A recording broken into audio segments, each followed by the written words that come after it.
Ya nafasi niliyopata kuungana na nyinyi katika ibada maalum ya kanisa letu la ACK hapa Bondo. Pia niwashukuru ninyi nyote kwa sababu Mungu pia ametupatia nafasi tuungane katika sherehe hii ya kanisa na sherehe nyingine ambayo itakayofuata baadaye. Baba Askofu, mimi nataka nikushukuru sana.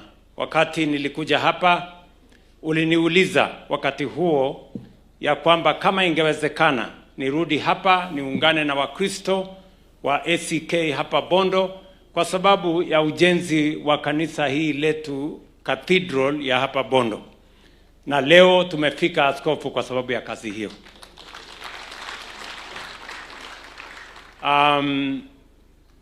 Na hatuja kuja hapa tukiwa na uoga yeyote. We have come here as Christians, and we have come here knowing our part in matters, the development of the church. We are Christians, or let me speak for myself. I am a Christian and I have no apologies to make to anybody. Giving is biblical. It is not political. Giving in church is a charge that is given to us by the Holy Scriptures. And when we come to contribute to the building of God's sanctuary, we are doing what is godly. And therefore, I am very happy to be in your midst today to join you and other Christians in the fellowship of Christians here in Bondo ACK to build a sanctuary for our living God. I am also here because I made a commitment with my brother, the late Raila Amolo Odinga, that we bring this country together. I know many of you and many people find it strange that the president keeps coming to Nyanza. It is not traditional.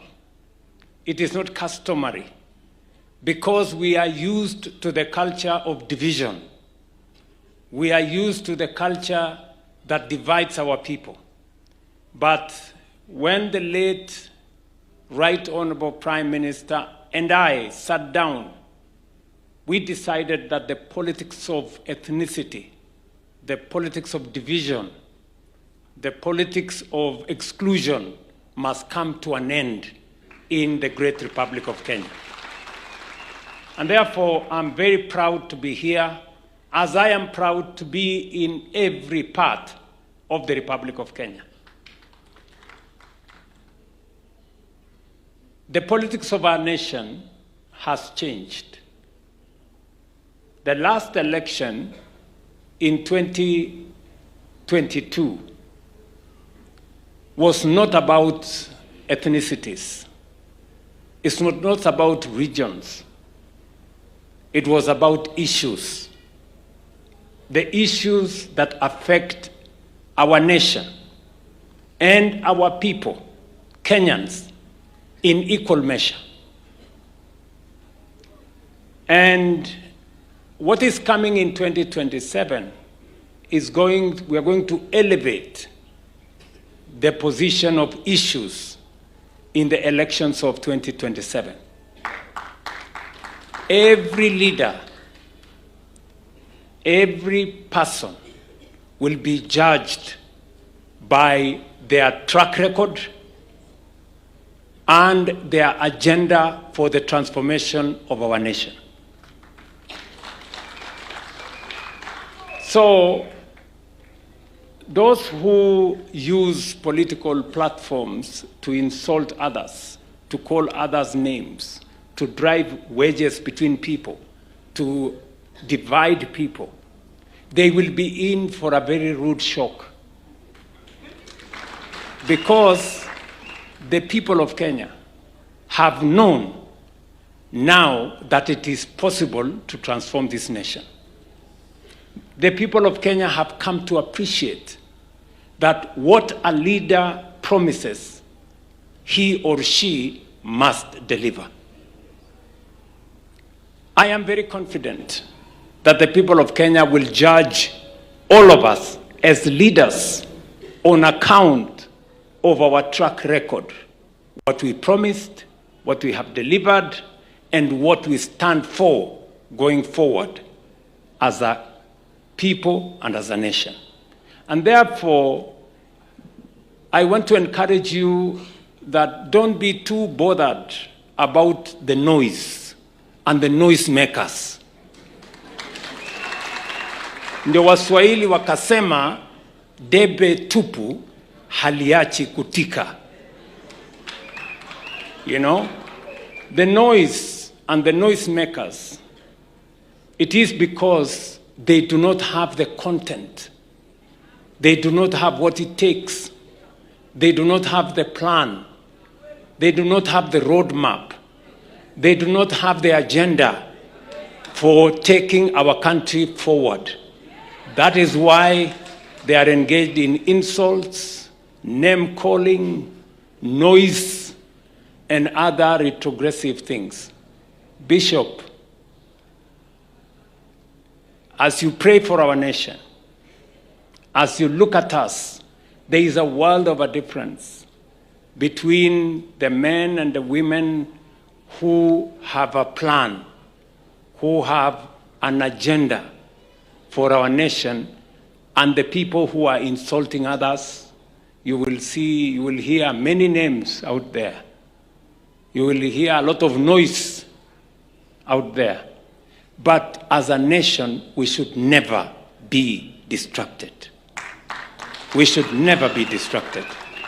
We have demonstrated to this nation that it is possible for leaders to lead and to deliver on the commitments they have made. When I came here in Bondo, I promised the people of this county that the politics of exclusion that have been part and parcel of our politics for far too long was coming to an end. I stand here proudly today in Siaya County to say that Siaya County today is as part of Kenya in terms of development as any other part of the Republic of Kenya. Here in Bondo, we are constructing 300 kilometers, new kilometers of road in Siaya County. If you look at our budget this year, we have 4.6 billion shillings, the highest allocation ever in this county for our roads. The Goe Bridge, your member of parliament, has been in construction for long. I want to promise the people of this county that that bridge will be complete this year. The Bondo-Liunda Road, I am coming back here next month to come and start the construction of that road. And not just that road, many other roads. We have about 7 new roads in this Siaya County. And it is not just in this Siaya County, it is in the Republic of Kenya. We had many stalled roads, thousands of stalled roads. And that is why I ask the people of Kenya that we need to change the way we do stuff in our country. Today, I confidently stand here that we had a tattered economy, we had a difficult economy, we had an economy that was facing serious challenges. By God's grace, by God's help, God has helped us heal our economy. Today, our economy is on sound footing. We have begun the difficult but right journey to begin to repay our debts.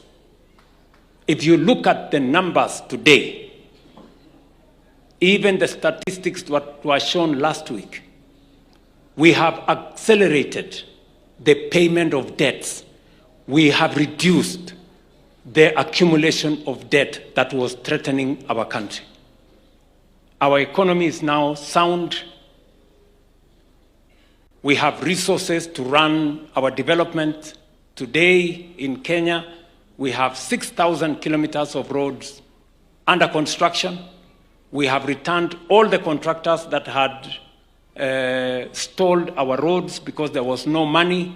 We have now raised 175 billion shillings for our roads.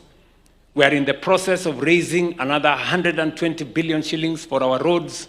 And now we will have resources to run our roads infrastructure projects for the next 1.5 years. We made a commitment, which commitment many people were not sure we were going to keep, on matters to do with housing, development of markets, development of hostels. I can stand here, as I do today in Siaya, that in Siaya County alone, we have projects for housing, we have projects for markets, we have projects for hostels worth 28 billion shillings. The highest ever in 1 year in the Republic of Kenya in any county. Here in this region, we know, as has been said here, it is a county rich in blue economy. Because I made a commitment that we are going to drive out exclusion, we now have projects in our blue economy in this region worth 10 billion shillings. We have 10 landing sites going on. I committed that we are going to build a pier here in Usenge. We are also building another pier in Asembo Bay. And we are going to transform this region and its blue economy, using its blue economy resources. And therefore, as I stand before you as Christians, I want to tell you that we are marching forward as a nation. Our economy is now stable. Our food security is secure. Our development programs are ongoing. Our young people, the heart of our nation, we're going to deploy their energy, their talent, their knowledge, their expertise in many areas as we create jobs for them. We now have more than 500,000 young people from Kenya working in different cities in the world. We've sponsored over the last 3 years. We have close to 650,000 young people, engineers, architects, plumbers, masons, carpenters, electricians, working in our housing ecosystem. And we have many more. And I was very proud this morning to open the Siaya Community ICT Hub here, sponsored by the party leader of ODM, signaling the relationship between the private and the public sector. In that space of the digital economy, we have 330,000 young Kenyans working, either with digital jobs or digital commerce. Our plan is to make sure that by next year, 1 million young people will be working, will get jobs in the digital economy space. And these are demonstrable numbers. That is how we are going to transform our nation. Noise, insults, name-calling, and noise makers will not change our country. We've seen it before. We know the results. So, musikwe na wasiwasi. The party of ODM under the party leader and the leadership of ODM, I did commit that we are going to be faithful to our relationship. It is going to be a relationship of equals. It is going to be a relationship with a win-win outcome. We are going to tell the citizens of our nation what we have achieved as broad-based on Tuesday. We welcome them, the naysayers and the noisemakers and those in between, to come and listen to us. We know where we want to take this country. We have executed the 10-point agenda, and we have a report to the members of our political parties and to the people of Kenya of what has been done, what has been achieved in devolution, what has been achieved in inclusion, what has been achieved in the fight against corruption, what has been achieved in making government effective, what has been achieved in making sure that we deal with the challenges that came with demonstrations and all the other issues. So we have a report that we are confident captures what has happened and captures the reality of our nation. Therefore, as we move forward, mimi nawauliza ndugu zetu wote tushirikiane. Kenya hii kwa mapenzi ya Mungu tutaipeleka mbele pamoja. Wale watu wanaeneza migawanyiko katika taifa letu la Kenya, matusi, kuitana majina na mambo yale mengine yote, sisi tunawaambia punguzeni mambo, kwa sababu hapa safari bado iko. Yes. Wacha sisi tupate nafasi kwanza ya kufanya kazi, hiyo mambo ingine tutapambana na nyinyi. So watu wa Bondo, mimi nimefurahi sana kufika hapa.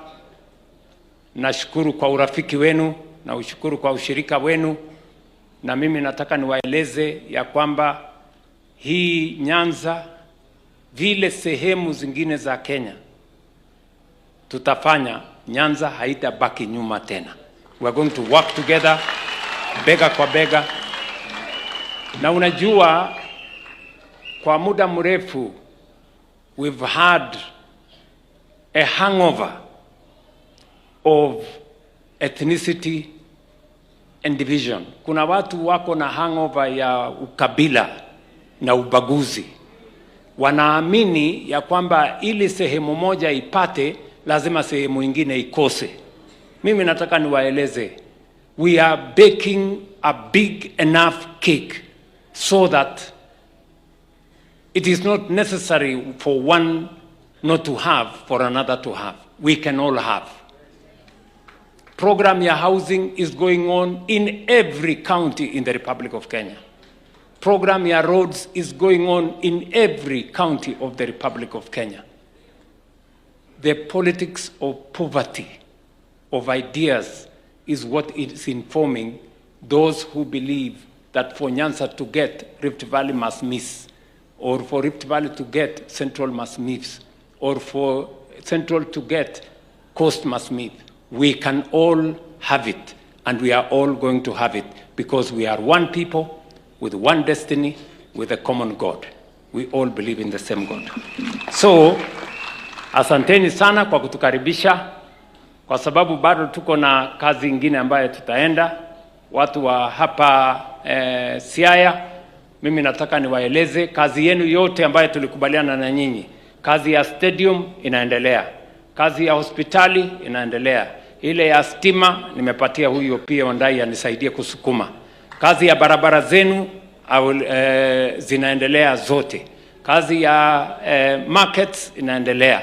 University yetu ya Jaramogi Oginga Odinga hapa tumetoa pesa 1 billion shillings ku improve infrastructure ya hostel na zile infrastructure ambazo zote zilikuwa zimekwama hapo university. Sasa tumetoa pesa ya kuzikamilisha, ndio university hii iwe na capacity kama university zingine, itusaidie kufundisha na kusomesha watoto wetu wa Kenya. Because that university does not belong to the people of Bondo. It belongs to the people of Kenya, and we have Kenyans from every part learning in this great institution. Kwa hivyo, askofu, umetuita hapa leo tufanye hiyo kazi ya kujenga kanisa letu hapa. Na mimi nataka niwashukuru watu wa Bondo kwa sababu mumenisaidia canon wa kanisa lenu la ACK hapa anisaidie kazi kule United Nations office pale Nairobi. And I am very confident and congratulations Mama Aida Odinga for taking up the responsibility to serve the people of Kenya in matters to do with environment and matters to do with the United Nations, as you have done before, serving the people of Kenya in other capacities. I am very confident that you will serve the people equally and maybe even better with the experience that you have in the office as an envoy of the Republic of Kenya to the United Nations. And you have my support, and we are expecting, we have a lot of expectations, Mama Aida, I must tell you that, from you, because we trust your experience, we trust your acumen, and we know that you're going to deliver for the people of this nation. Kwa hivyo nasema asante sana kwa kutukaribisha hapa, na vile kiongozi wetu wa chama ya ODM amesema, sisi tunashirikiana sisi wote ili kuhakikisha kwamba tunaunganisha taifa letu la Kenya, na Wakenya wote wanafaidika kutokana na yale tunafanya. Sijui askofu, tutaendelea namna gani sasa kupitia hapo? Who is going to do what? Are we free to leave? Okay. Askofu, yes. Okay. Yes, Your Excellency, I think because of time, I just want you to take opportunity just to tell you that, as I said, this project is supposed to take 150 million, and so far we have raised 50 million that we have used to put it up to that level. And because we were also raising now, we have raised about 15 million up to yesterday. Again, as we were preparing for your coming, but because you have come kigafla, we believe that whatever God now gives you, because you have known our balance, you can tell us now how to go on together with your team. It's chances yours, Your Excellency. Very good. So we now have the permission of the bishop for us to make our contributions to the church, to the construction of the church. And I want to tell you that we are not giving the money to the bishop. We are giving to God. The church does not belong to the bishop. The church belongs to us as Christians. The bishop his vision is to have this church, but he will leave it behind for the use of the coming generations of Christians here in Bondo. And therefore, as we give, we must know that we are giving to God. Sindio? So, karibuni sana. Nafikiri, sijui tutaanza namna gani. Kwanza Bishop, ulinieleza ya kwamba kuna plot kidogo hapo. Kulikuwa mtu anajenga, lakini amesema anaweza kuuza kwa kanisa lenu. So, nimekubaliana na Opio Wandai.